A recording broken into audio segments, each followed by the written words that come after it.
নৈরাজ্যকর পরিস্থিতি তৈরি করতে সামাজিক যোগাযোগ মাধ্যমে নানা অপপ্রচার ছড়ানো হচ্ছে বলে মন্তব্য করেছেন বিএনপি মহাসচিব মির্জা ফখরুল ইসলাম আলমগীর।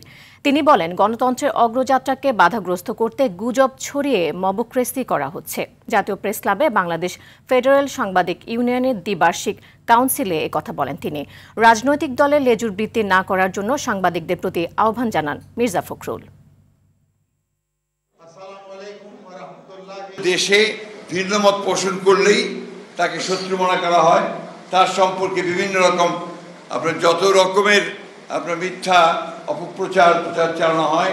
এই বিষয়গুলো থেকে আমার মনে হয় যে আমাদের সকলেরই একটু পেছনে বিরত থাকা উচিত। কোনো দলের লেজুবৃত্তি না করে আপনাদেরকে দাঁড়াতে দাঁড়িয়ে দেখবেন যে আপনার অধিকারটাকে আপনি আদায় করতে পারবেন। অর্থাৎ সত্যিকার অর্থে ইউনিয়নের দায়িত্বটা আপনাকে দায়িত্বশীলতার সঙ্গে পালন করতে হবে।